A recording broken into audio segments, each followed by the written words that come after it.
The all-new Yamaha V6 Offshore F350. It's a featherweight knockout, the lightest 350 horsepower outboard on the water, exhilarating boating and incredible control in a powerfully light design. The Yamaha V6 Offshore F350. The fishing news is sponsored by these fine partners.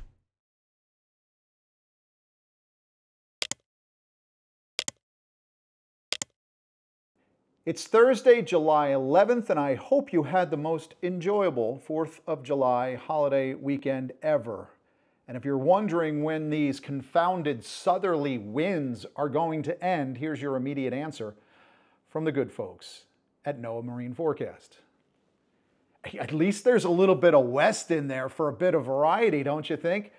I'm Jim Hutchinson with the New Jersey Delaware Bay edition of the Fisherman magazine, and this consistent bout with the southerlies during the past month or more has continued to wreak havoc on back bay drifts, creating a lot of wind against tide situations for the better part of most days, and yes, the inshore upwelling effect, where that southerly wind moves the warmer surface water off. It brings up that colder bottom temperature into the inshore zone. And after personally struggling through a fluke bite myself throughout the weekend, I did get a text from a buddy of mine Monday morning.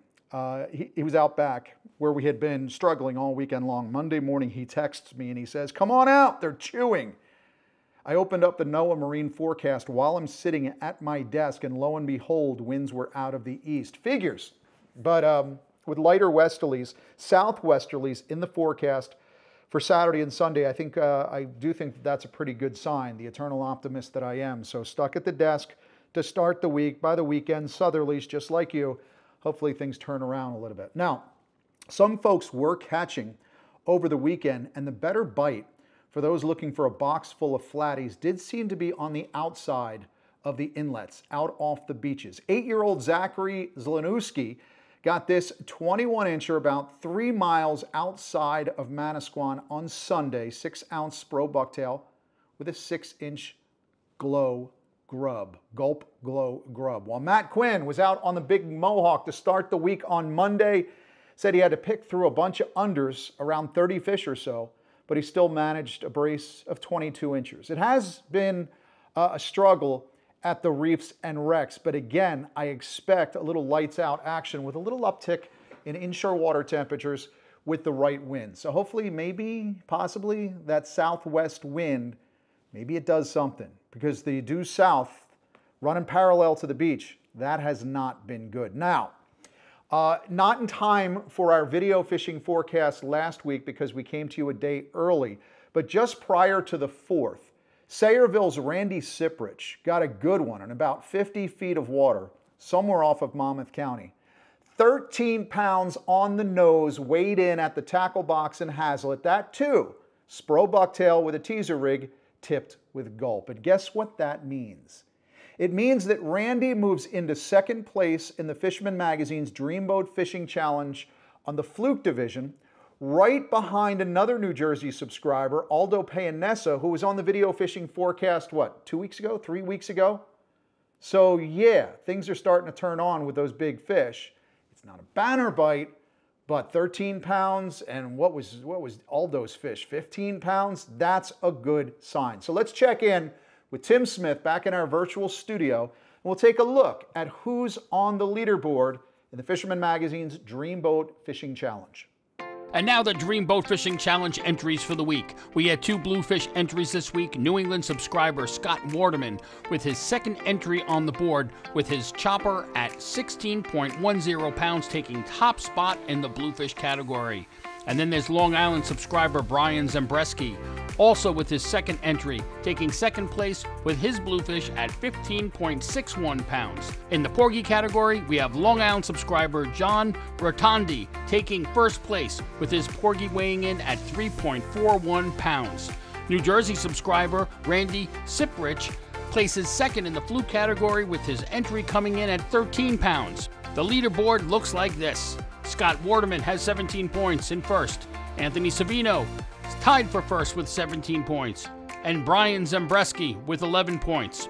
Just a reminder, for your chance to win the grand prize Steigercraft powered by Yamaha and other great prizes, you need to be a subscriber to the magazine and use the 2024 entry form filled out completely. I repeat, filled out completely.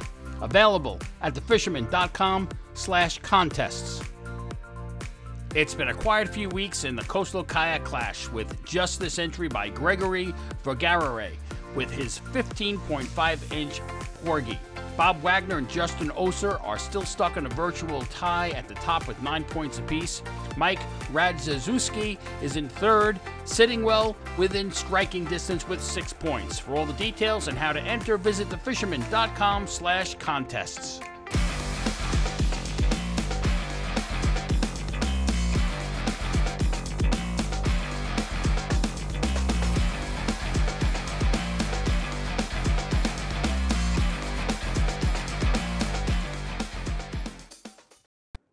Listen, one thing to remember as a paid member of the Fisherman magazine, as a subscriber, you get that digital edition, you get those 12 monthly delivered to your home. That makes you a member.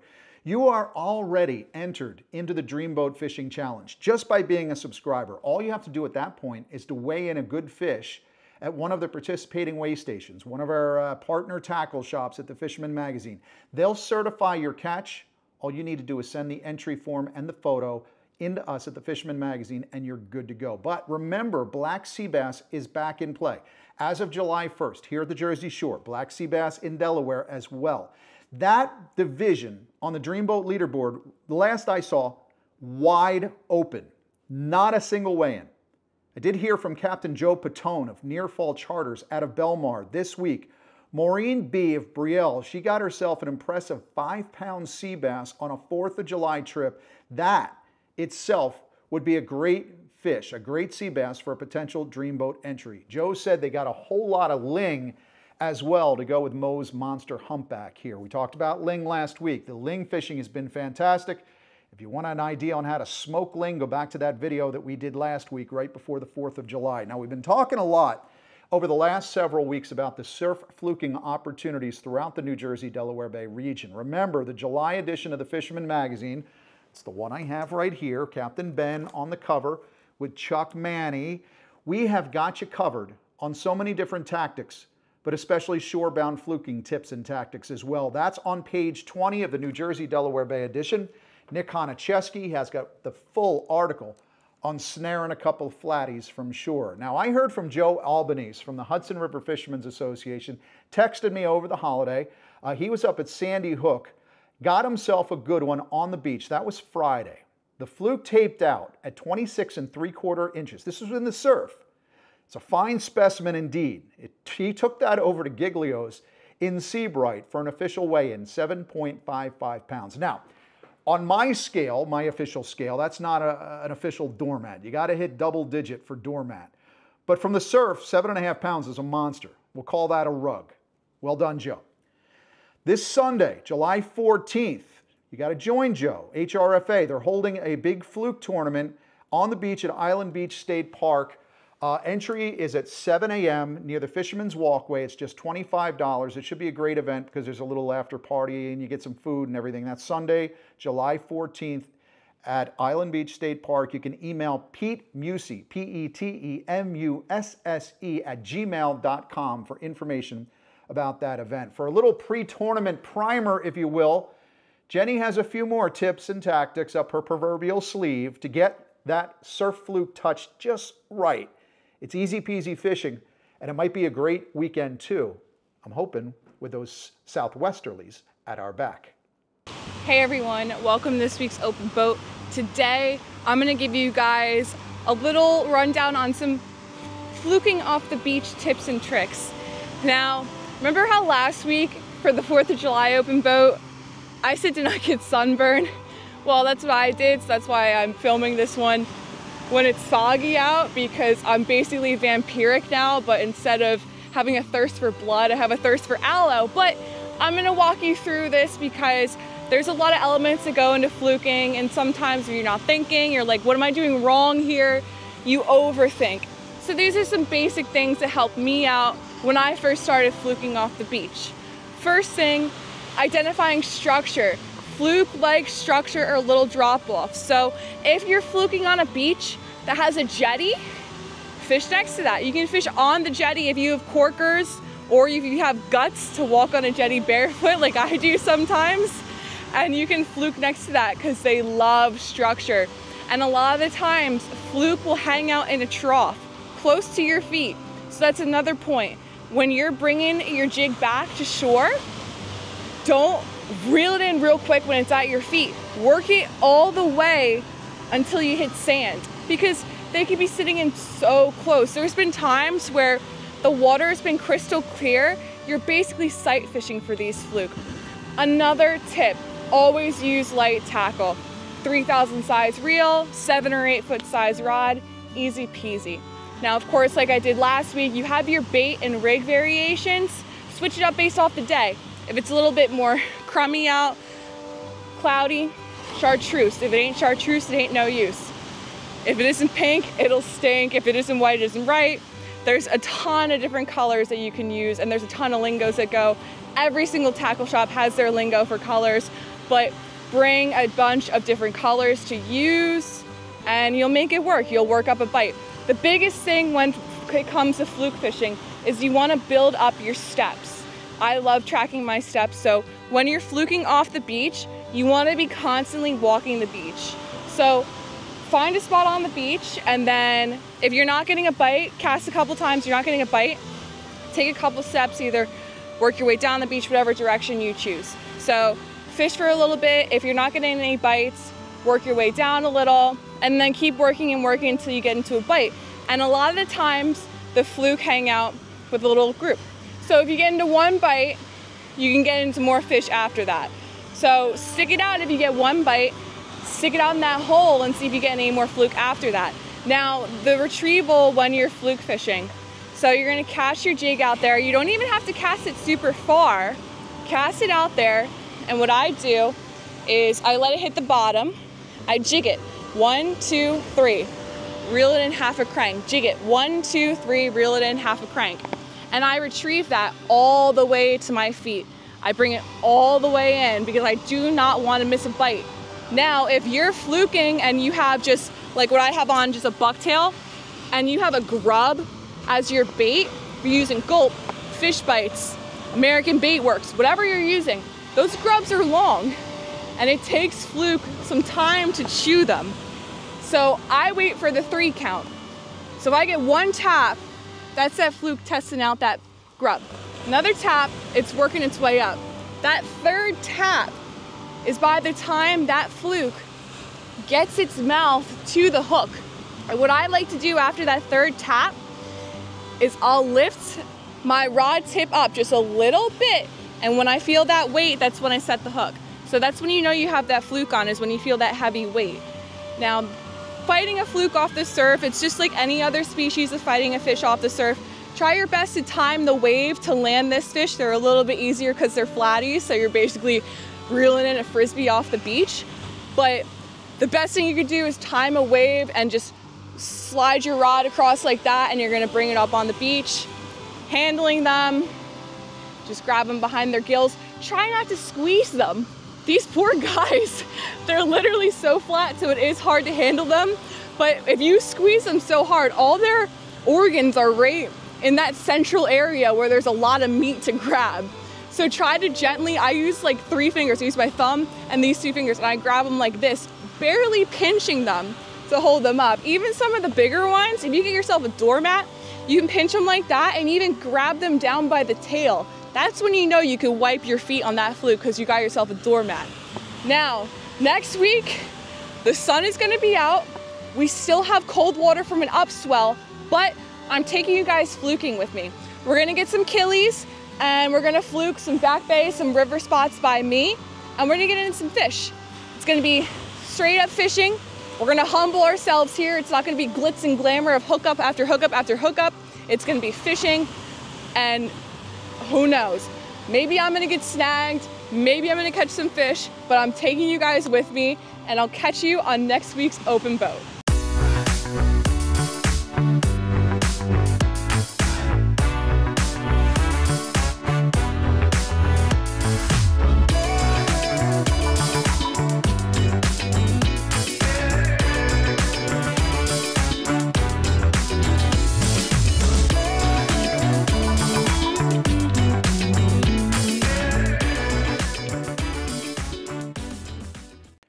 couple of tagging notes to share with regard to summer flounder this week. I got an email from Chase Wonder, who is a graduate research assistant at Rutgers, the Marine Field Station down there in Little Egg Harbor, Tuckerton. The New Jersey Agricultural Experiment Station is piloting a volunteer summer flounder tagging program this season. It's led by Rutgers' Dr. Doug Zemeckis. They're studying the seasonal migrations between offshore habitats and the back bays of New Jersey. It's the second year of this research. And Chase said he's tagging 60 summer flounder, 16 inches and above, with internal acoustic transmitter tags. These fish, they're being captured and released in Barnegat Bay, Great Bay, and the back bays of Avalon. They've got these acoustic transmitters that are inside the fish. That'll allow those researchers to track the timing of the estuary departure, the entrance, and the potential inter-estuary connectivity. That means how they behave back there in the estuaries. You'll know these fluke when you see them, not by the internal tag because that's sewed up inside, but the acoustic transmitters inside the fish on the outside is externally tagged with orange Floyd T-bar tags. You'll see these flyers in a lot of tackle shops at the Jersey Shore right now. But if you catch one of these tagged flatties, like this, you see this orange T-bar tag, Rutgers researchers want the following. They want to know what that tag ID is on that T-bar. The date caught, the location caught, approximate. If you can give a lat on, that would be great. Fish length, water depth, health and condition of the fish. To report one of these tagged fish that you see for Rutgers University, great facility down there on the Great Bay, you call 856-391-7652 to report a fish. Now, George Golia got himself a tagged flounder the other day off Jetty Rocks in Cape May, the Jetty Rocks in Cape May. One hand on the phone here, he's trying to wrestle that fluke. With the other, he's trying to get the video clip of the tag. That right there appears to be one of the ALS tags, the American Littoral Society. As with Rutgers above, you want to get all that information, the length of the fish, where, when it was caught, the health of the fish. There's a number on each one of those tags. If you find it, report your catch, call ALS with that. Have as much detail as possible as you can possibly give. Size of the fish, where it was caught, when it was caught. Phone it in, participate in these scientific research efforts. Now, on the other hand, this is one of the green tags. I'll show you the image on the screen. We're doing stuff with gray fish tag research as well. These are the little tags, and the way you put them in, you slide them into the stick, and you bang it in the dorsal of the fish. So if you get one of these green ones, primarily stripers, but some of our folks have been filling these out for other species as well. I have a sea robin out there, by the way. Catch a sea robin with my tag. Congratulations. Gray fish tag research, of course, and we're looking for the estimated length, the weight of the catch, bait or lure, the captain, the angler, the crew, all that information. But all of this tagging information that all these people do, gray fish tag research, ALS, Rutgers University is very helpful in trying to get additional research on all these fish that we love chasing around. If you pick up that July edition of the Fisherman magazine that I mentioned before, pick up or turn to page 40 in the glossy section. That's my article about the Northeast striped bass study, our tagging efforts, the latest results from Thaiman 2. That was a fish that was tagged in November of last year. We found the tag, Jenny found the tag on the beach in Lavallette on Good Friday. It's got all the information in there. It's a really interesting finding, for me anyway, because it looks to me like that fish never went into the Chesapeake, so it was probably a Hudson River fish. Pick up that article to find out why. Now this Friday, I'm bringing that up too because I'll be at the Village Harbor Fishing Club in Manahawkin giving a presentation about striper quest and our Northeast striped bass study. So if you're in the neighborhood Friday evening, stop by the Manahawkin Community Center there on East Bay Avenue, say hello. I'm joining my father, Hutch Sr., in addition to the striped bass quest, the striper quest presentation I'm giving. We're also presenting the annual Melanie Boitos Award to the top angler at the Village Harbor Club. It's in honor of the late great Captain Mel Boitos, a good friend of mine who meant the world to me and my family. That's her on the screen. Kiss that bass, Mel. She was awesome.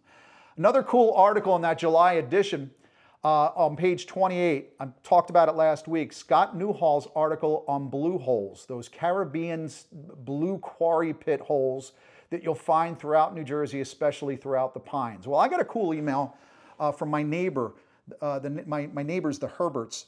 Young Alessa says, yeah, I saw that article, but I'm already on it though. Already on it. She's on her own. She's fishing on these blue holes someplace in the middle of New Jersey already. I might have to hit her up for articles down the road. We'll look at other summer visitors at the Jersey Shore in about 2 minutes. We'll talk a little fisheries conservation and offshore fishing as well. But first, let's head west. We'll check in on the freshwater update with my friend George, the Pocono Outdoors Guy. Well, hey, thanks, Jim. You know, the warm weather continues, but the fishing can be a little tough at times, especially midday. Things tend to slow down a little bit, but there's a couple tips we can do to get on some fish midday. I was talking to some pros recently, and they tell me, you know, get out in those points, out a little bit deeper water. Fish have an easier time of it if they can just swing from one side of the point to the other to getting in some shade. Also, get back into some of those coves, you know, where they don't get a whole lot of sun all day long. Might just be a few degrees cooler if you get into those areas of the lake. Also, if you can find a small feeder stream where it's bringing spring water into the lake, that's also a good place to set up and get some fish. We did have a few folks getting out some smallmouth. Tim and Heidi Keebler, well, they were out in the Delaware River, managed to get themselves a couple of really nice smallmouth. The temperature on the river right now is about 83 degrees when I checked it this morning, so still pretty warm there. Paul Seward in South Jersey, he's managed to get himself in some largemouth bass, so great work there, Paul. So there are fish being caught. And Don Mast, he was out on Beltsville, 4 a.m. catching himself some really nice stripers. Sometimes you got to get out in those odd hours, guys, to get those fish. And midday, also my good friend Josh Taylor, well, he was out getting some carp. Great summertime fish if you want a good game fish on the water. So guys, hope you get out and get on them, stay cool, and we'll see you next time. I'm George, your Pocono Outdoors Guy. For more than 20 years, anglers everywhere have come to know one thing, that nothing says no to fish bites.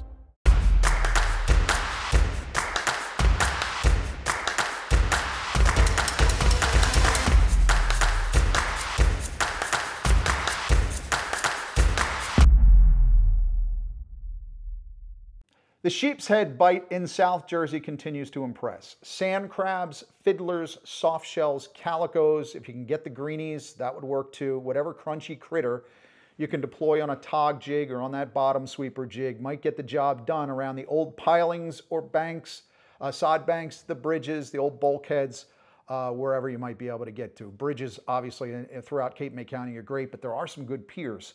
Longport Pier, for example, is really good. The folks at Grassy Sound Marina said Vince Marino was fishing around the top of the tide in the Wildwood area, probably around their pier, got himself a 13-pounder the other day. And as I mentioned before, I mentioned George Golia and that tagged flounder that he caught great in Cape May. He also got a good table fish sheepshead from the rocks on Tuesday morning, 16 inches, almost 3 pounds, a shore catch. So yeah, kayak or skiff, whether you're pedaling away to hold that bottom structure or you're using the Minn Kota, that's great.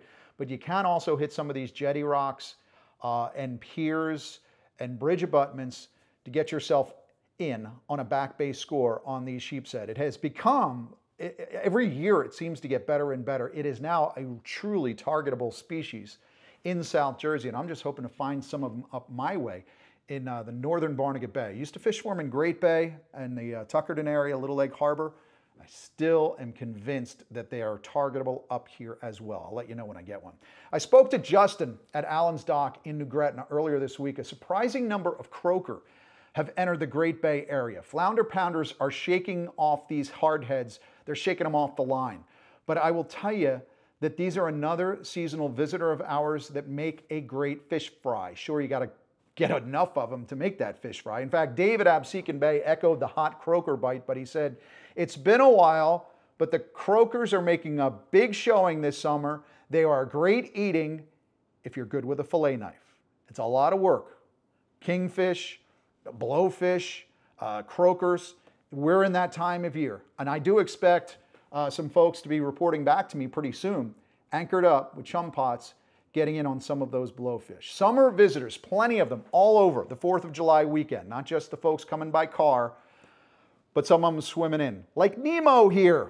Daniel Gray said that's his son Henry. Found this strange looking fish that washed up in South Jersey over the holiday weekend. Young Henry thought it might be a goldfish cracker. or Nemo. Turns out it's a short big eye. It's awesome. Greatest thing about the Jersey Shore in the summertime, you never know what you're going to encounter. And if those big eye are coming into shore, it's a matter of time, only a matter of time, before we start seeing some of those Spanish mackerel and Atlantic bonita along the beaches as well. I know of some cobia are being caught as well. I know some folks are going out targeting cobia. It's real hard to target at the Jersey Shore, but be on the lookout for some of those exotic visitors. The Jersey Shore Nut Sports Fishing Crew, they run out of Manasquan and Atlantic City. They had a solid day on the 57 for the Jeffrey Armstrong crew earlier this week. The canyons are coming alive. A lot of these guys running offshore, catching the big eye, the yellowfin, the mahi, and of course, the bluefin are around as well. In fact, my buddy Ryan did a solo trip out of the Manasquan Inlet on his center console over the weekend, just for poops and giggles. Less than 20 miles out. But 130 some odd pounds later, he was thankful to get a little help from another local tuna hunter to help him squeeze those steaks through the sushi door. I told him, man, if you're going out by yourself, give me a call. They all know I work and can't get away. 130 some odd pound bluefin tuna on his own. Here's a good picture of Ryan's fish. And here's another good picture of Ryan's fish. I'll tell you what, man, you can't beat neighborhood buddies who take solo tuna excursions off the beach. Another tuna express delivery at my front door. Thank you, Ryan.